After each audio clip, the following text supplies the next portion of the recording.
A tad overcast on this big Super Saturday this autumn season here at Gulfstream Park West. The wind has picked up. The rain, thankfully, has held off, and we've got plenty of turf racing to come over the next few hours as we get the weekend, and it's Veterans Day weekend. In fact, Ronnie, just underway here. I just look at Old Glory out there, just flying proudly in the South Florida breeze. The boys in gray, we matched with the blue the other day. And now we got gray. I don't know what we're going to start sending each other notes. I think so, my friend. But anyway, hopefully we look good, and a hearty good morning to everybody out there. This is the Gulfstream Park West breakfast edition of our handicapping show, considering that first post is about noon or 12:05.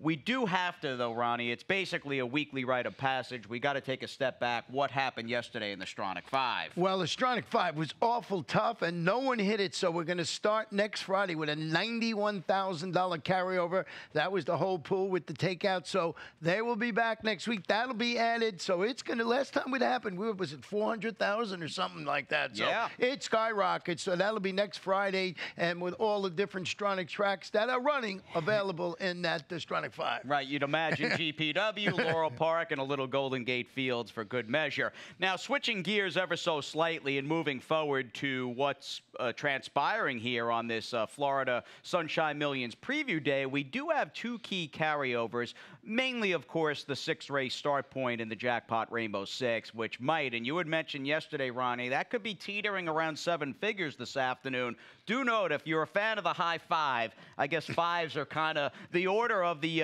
race or the day, because we don't start the super high till the 5th. Yeah, you need 7 runners in the field. We got a couple of shorter fields. Then we actually had a scratch, and one went from 7 to 6. So it'll start race number 5. It doesn't matter where it starts. If you like to play it, you got a nice carryover. All right, just got my early pick 5 and late pick 5 for that matter in not too long ago, thanks to the boys upstairs. I know it's been a busy morning for us, again, with the early post here. This is good practice, though, for the winter meet, and just a few weeks out from that Friday, November 29th over at Gulfstream Park. Going to try to get lucky, and I love, Ronnie, not only do we have the 9 stakes at about $700K in purse money, you've got a back-to-back opening double of stakes races. I mean, that just doesn't happen all that often. In fact, the first 4 today are Florida-bred restricted stakes, and one of those stake races houses my single that is in race number 3. I am a big fan of Saffie Joseph Jr.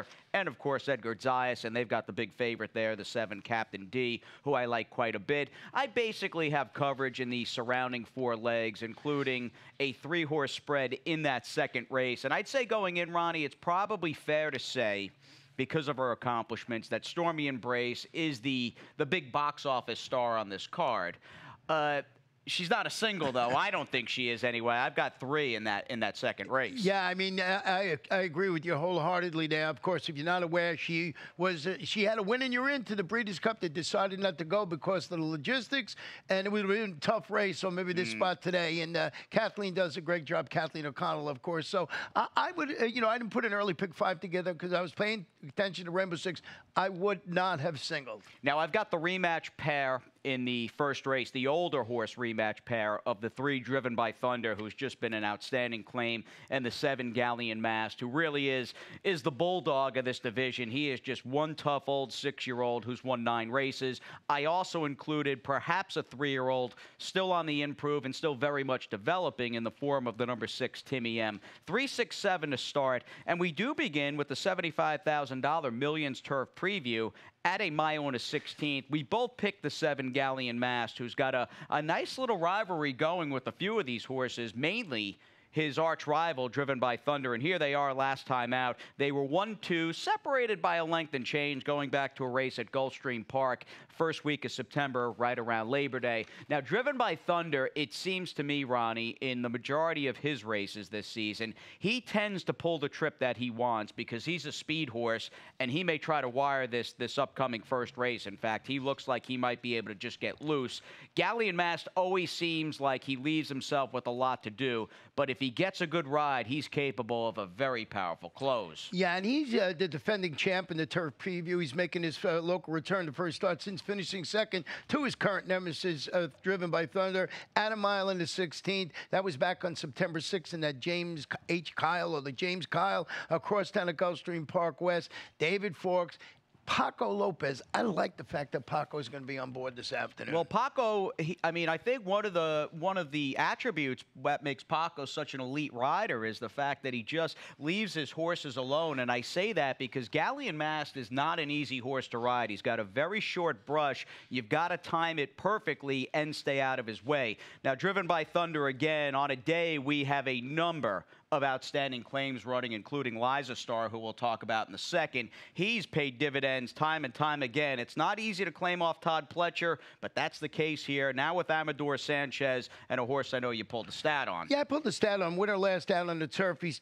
over the last year. He's 3 for 9, 33%, 67% in the money. 204 is the return of investment. And it's not all by Driven by Thunder, so it's spread out. And he's just doing a great job. And I just wanted to show you the past year. So there is a good case that Driven by Thunder can make it 2 in a row, especially if he goes to the lead on a course. Yesterday was sort of favoring Speed. Yeah, no, Speed's been the weapon of choice, I'd say, throughout the first 30 days, give or take, or high 20s. I think this is day number 29 of 40, as we certainly have had a lot of evidence, per se, that Speed is very dangerous here on the turf and dirt at Gulfstream Park West. We move on to the second, and love the longevity in the first, by the way, and we'll talk about it as we get closer to the opener, but you've really got some star power in this upcoming second race on the day as we bring on the 3 and up fillies and mares and the $75,000 Millions Distaff, led, of course, the story of the race, obviously, is the very classy Stormy Embrace. And I know we've got to go back a couple of starts and quite a few months to her second consecutive Princess Rooney win. We got to show it, though, and give her the props and acknowledgement that she deserves. To me, though, the question is not her prior class, it's not her ability, it's ultimately where do you stand on a horse who I think wisely was kept out of the filly and mare sprint last Saturday, as well as Covfefe and Bellafina ran, and as much as we like Stormy Embrace, I don't think she can beat those horses at that level. Where do you stand, though, Ronnie? The point is, because she just didn't lift a hoof last time out in the sheer drama. We talked about this. You know, it was torn between Stormy Embrace and Wildwood's Beauty in this race. And you know, this one's got to bounce back. We're talking about Stormy Embrace. You saw the Princess Rooney. She didn't really, in the sheer drama, she was the odds-on choice. Kathleen O'Connell has this horse training well over this track, which I like with that horse. So Stormy Embrace on my ticket, but Wildwood's Beauty was perfect 2 for 2 at this distance of 7 furlongs. Turns back, tracked and finished second. A distant second, that was in the 1 mile Wildcat Air, 150,000. But she beat Stormy Embrace in the sheer drama. That was a thing of beauty. She really ran well in that race. No, it's been a breakout 3-year-old season, mainly the summer on for trainer Scott Becker and Wildwood's Beauty, who I think might just be coming out of the best, I'm talking front-to-back Florida-bred restricted stake we've run on this circuit in 2019. She caught an absolutely outstanding group of males last time in the Wildcat Air and was second best, beating a pole, but still second best in front of some good horses like Well Defined and Ice T. I think the stakes going back to the sheer drama with Wildwood's Beauty and Stormy Embrace were probably a little different because clearly Kathleen had been on the record saying, we don't have her at her best. This is more or less a prep to get her to the filly and mare sprint. Right. Obviously, they opted not to go. So I think we're going to see a much better version of Stormy Embrace for the rematch with Wildwood's Beauty. And Peter Walder, what can you say? I want to give the 5 Liza Star mention. 7's a bit of a question, so is this level, but much like Driven by Thunder, I mean, she's been terrific out of the claim box. Yeah, what is she, 5 in a row since she was been claimed? So 4 straight for the connections, but 5 in a row altogether. Just been incredible. Going to jump up today. This is going to be a big class check for this horse. But Peter just having an excellent Gulfstream Park West meeting, so we'll see how it goes. And then I have Harrisol, who's always run. She's wide. She made a wide bid to Wildwood's Beauty in the sheer drama. She was third in this race last year. To me, she looks like she could be right there, top 3 in this race. She likes 7. I think 7 for her is her best distance. And unlike Wildwood's Beauty, I mean, she benefits, I think, drawing the race up from that cozy outside post. Good field, though, obviously, in the second. To the third we go. We bust out the 2-year-olds, and there's a whole bunch of 2-year-old racing on today's card. 2-year-old Colts and Geldings, in fact, are turf-bound in the $75,000 juvenile turf in race number 3. And I don't think a lot needs to be said, at least going in. This could simply turn out to be a two-horse race between the favorite, Captain D for Safi, and the 3 Yes for Less, who, at least as far as turf racing goes, they look like they're in another stratosphere. Yeah, Captain D is going to break from the outside today after tracking the action, finishing third behind Graceful Kitten. That's a really nice horse in the $175,000 Armed Forces, and second to him in the 7.5 furlong Proud Man. This looks like a really good spot for this horse, Safi Joseph Jr.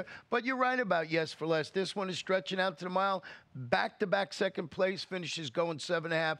He gets the nod on the consistency angle. You got to have him somewhere on that ticket. Really picked up his game on the turf for Fernando Abreu, and you do have hot riding Christian Torres off yet another 2-win Friday afternoon. He's got 24 wins at the meet, and your leading rider. On to the fourth we go. This is, if you had to come up with a feature, I think historically this is probably the centerpiece of the afternoon, just because you've got the older handicap division, per se, in this Millions Classic preview, going around 2 turns at a mile and a 16th.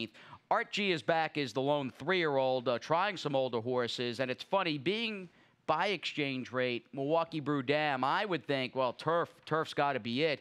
In the end, he's probably, my opinion has kind of changed with him. I think he's probably a better dirt horse. Yeah, he's going back to the main track today. He failed to fire when trying the turf. That was in that 7.5 furlong Bears Den last time out. He's a multiple stakes winner on the dirt. He's stretching out to the mile in the 16th. Show you Spat on Mr. Ron Spats with a horse going turf to dirt right here at Gulfstream Park West. He's 4 for 15, 27%, 67% in the money. 217 is the return investment. So that's right here at Gulfstream Park West, and Ronnie's always done a great job here, whether it was called the Gulfstream Park West. He knows how to win on this track.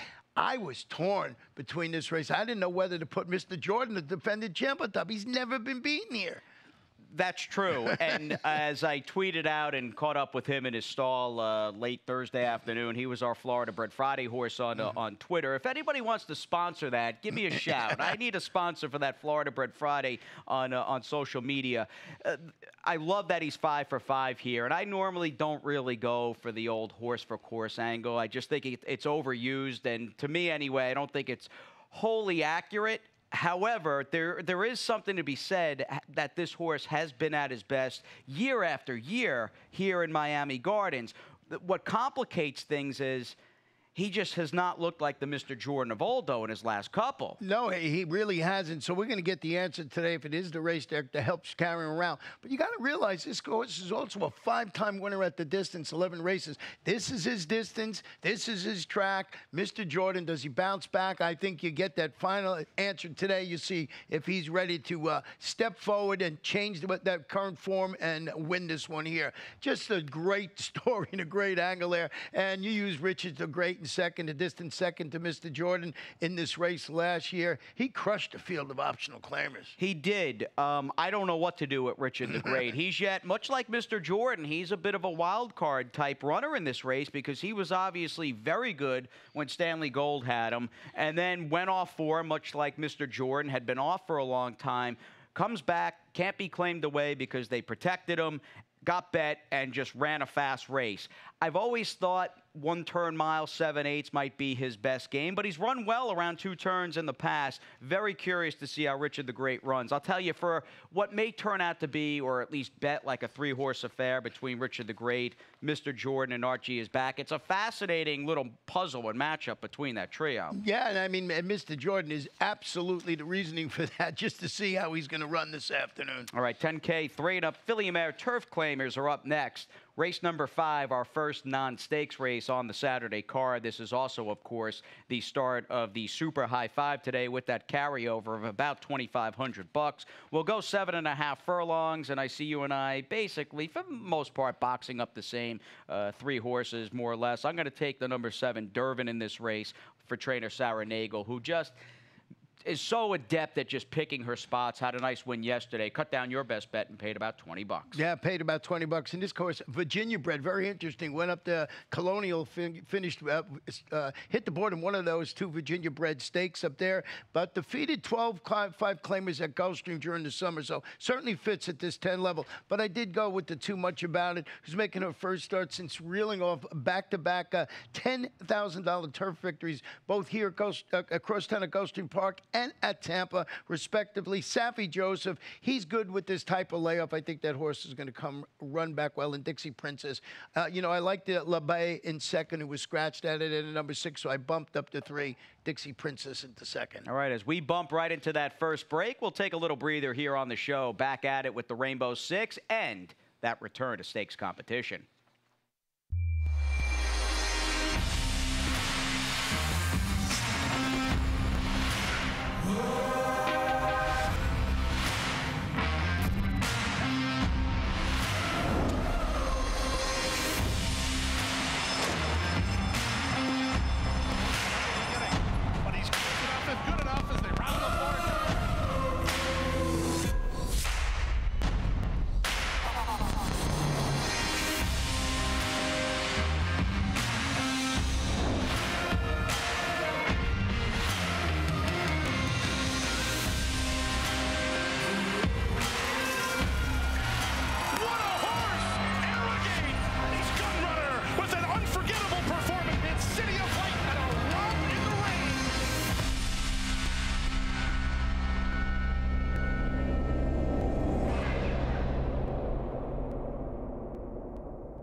We move forward, and as time continues to fly by, we're just a couple of weeks essentially out from the opening day program, Friday, November 29th, over in Hallandale Beach. And to get us in the mood, a very nice Pegasus World Cup commercial. And Ronnie and I were just talking during the break while watching it. I mean, when you consider Arrogate, Gunrunner, City of Light, and then Bricks and Mortar, I mean, it's been ridiculous, the level of Pegasus winners we've had in its short history. Yeah, Bricks and Mortar making a strong case to be Horse of the Year. So, well, who? I mean, you vote. Yeah, that's where I am right now. I mean, that's something I don't know. I just have to look at everything down, but that's where I'm going. I think it's got to be him or Matoli. Yeah. It's a pretty good debate, though, between dirt and turf. I'll tell you, if Matoli had won the Vanderbilt and basically was unbeaten the second half of the season from his Metropolitan win on, he might be almost co-favored, but he lost the Vanderbilt. But we'll wait for that debate to another day. We can certainly discuss your Jackpot Rainbow Six ticket here. I'd imagine,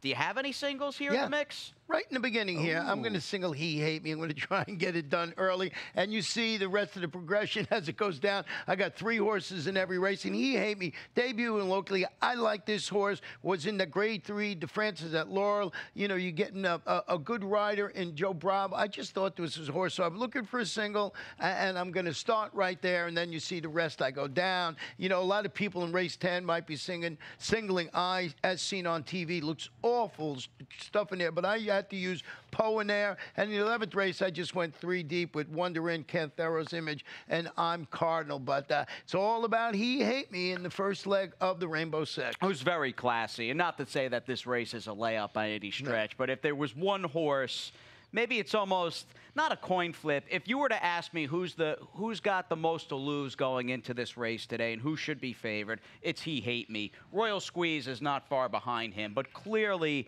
that Open Company body of work on the season for both Sagamore Farm and Stanley Huff has really been solid with this Florida bred by Algorithms. And in fact, speaking of Open Company, let's go back. What was this, week number 2, July 19th at Saratoga? Maybe the second weekend up there with their early start this past summer. And here he is running a big race, beating a couple of next out winners in Bon Razan and Engage, who's done some pretty good things, both with Chad Brown and now with trainer Steve Asmussen. In fact, if memory serves, Engage ran in last Saturday's Breeders' Cup Sprint behind Matoli and Chancelot. Very classy horse. And with him singled, is this your best bet on the card this afternoon, Ronnie? He's my best bet on the card, too. He's debuting locally for, as we mentioned, you see him there winning at Saratoga stand-up. He chased fractions last time out of 21-3, 44-1. When finishing third, that was in the grade 3. DeFrancis up at Laurel. His recent speed figures to me points him out as the one to beat.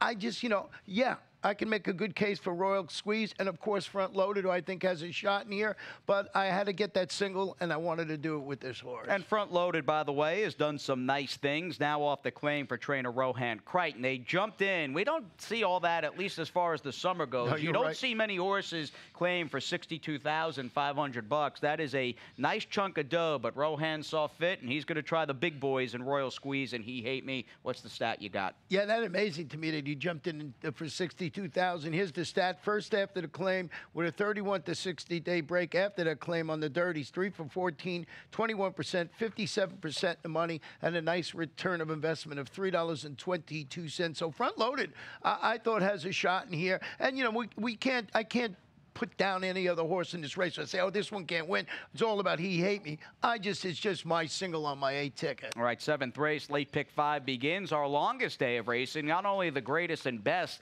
during this 40-day stand. This is the lengthiest card we've had thus far with the 11 races. So a bit of a schedule change, not only with the early post of about 12:05. Our late pick 5 begins in the 7th race on the turf, and it is the restricted, Florida-bred restricted, Juvenile Fillies turf. My single, Ronnie's was in the opening leg of his Rainbow Six with He Hate Me. Mine, quite the contrary, is further down the line. In fact, in the Saturday nightcap, the 7 Wonder Inn, who has just run 3 really nice races, mainly the last 2 for trainer Jonathan Thomas. I'd imagine that horse is favored and will be pretty tough to beat in the nightcap. Absolutely, and Jonathan Thomas, as you know, an excellent conditioner in here. So good tick a few, $27. 4-5 for me in the opening leg. Song River by Liam's Map ran okay last time out. Tried the boys and was amazingly favored in that race on closing weekend over at Gulfstream. Thought she might improve or at least be a little more comfortable with more real estate to work with going this 2-turn mile. Extravagant Rosie, however, has run really well and beat or was right behind Onyx and came back and beat a good field, including your top pick last time out, Lady Panda. Yeah, and this one, Extravagant Rosie's just going to go to lead, but I did go with Lady Panda stepping up to tussle with winners today. Broke from a tough post last time out, post 12. Made a strong move to get the lead, then ducked in, finished first, got disqualified, placed second, coming back. This sort of Animal Kingdom, I think, scores. I think it's 4th choice on the board. You got a 3rd, I got it on top. So I just think they run Extravagant Rosie to speed, and then I used Our Little Jewel in 3rd. Yeah, you hope maybe second time over this course because that portable rail up in mid-stretch, it drops off, and, you know, there's just open space there, and you often hear horses will run to open space, and she made basically a left-hand turn, I mean, 90-degree turn, and everybody was okay, but she's got some talent and hopefully just a little wiser here as far as the layout of the land in this 7th race this afternoon for trainer Lily Kurtnitz. On to the 8th we go. We check out a group of 2-year-old fillies in this Juvenile Filly Sprint Preview. Again, Sunshine Millions Day over at Gulfstream. The real championship day is January. It is January. It's a week before the Pegasus. The Pegasus is, I think it's January 18th, actually, because the Pegasus is the 25th. Anyway, this race is pretty good. David Fox seems to have a strong hand between a couple of fillies, both coincidentally by the big beast in the Deuce, Miss Big Spring, who I thought would run well, and my top selection, the number 9 Big Affair, who's run fine in her 2 races and strikes me as a horse who's going to improve. And improvement is something you're probably going to get today in some way, shape, or form with the Pletcher filly, Mochaccino, who, unlike a lot of these, Ronnie, let's backtrack to her win here opening week on October 6th. She's got a big recent victory over this main track coming in from Palm Beach Downs. This was a nice effort for Ellen J. Foxwoods. Yeah, and that's what I like to see, where the horse ran over this track and ran very impressively. Going to step up today, of course, to face the winners, but you're clear. You're going to see she wins this race by about 5.5 lengths with Edgar Zayas in the saddle, and this is a daughter of Uncaptured. So I thought this horse ran exceptionally well, and I was surprised. I was on the radio show this morning, and everybody was against this horse. I don't understand. They just think there's too much speed in here, and that somebody's going to back up. I said, I don't think that way at all. So I want to show you stat on Todd Pletcher with his 2-year-olds. Fillies, maiden winner last time out on the dirt. He's 8 for 39, 21%, 56% in the money, $1.65 return of investment. I thought this was the horse to beat. I'm sorry, that's the way I looked at the race, but we'll see. What's the morning line in this race, actually? Let me see the program really fast. Were they really dead set against her? I don't think she's going to be that short to take like a crazy stand against. She's a 5-to-1 shot. Yeah.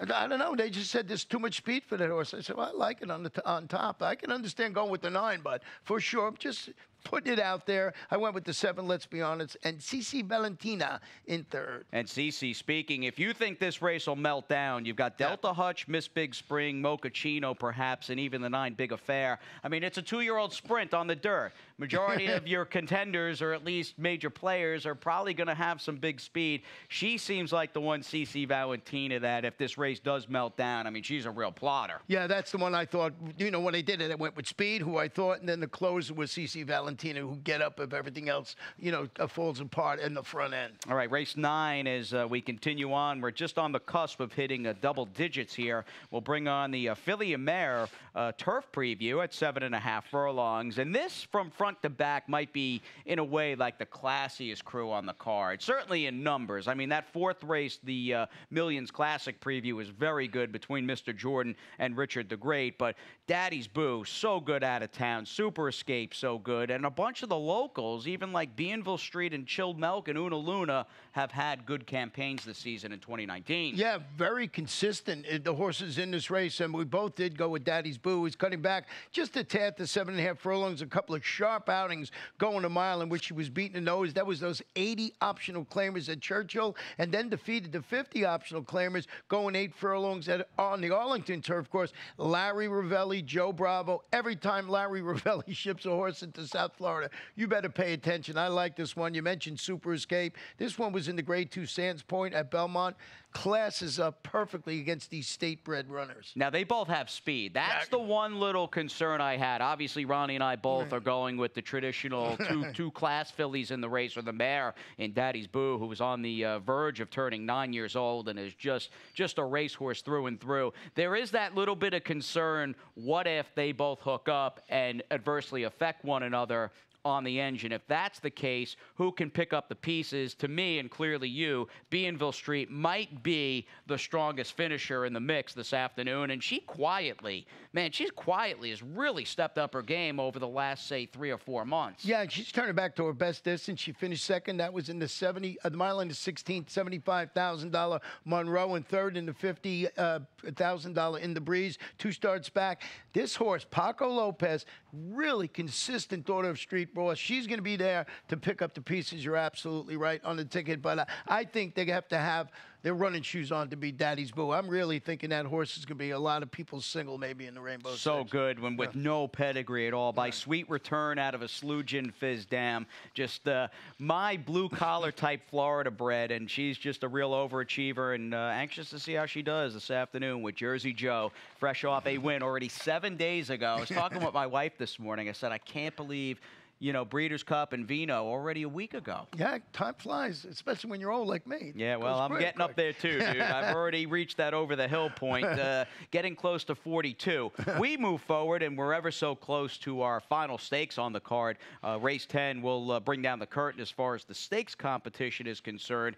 And very good field. There are a number of Florida-bred 2-year-old dirt sprinters who are talented. I mean, to put it plainly and bluntly, I mean, between the 3 Smash Factor, the 4 Poe, especially the 5 as seen on TV, and even the 6-0 Spent, who got a big win over the track with the fast figure. It's a nice little group of horses.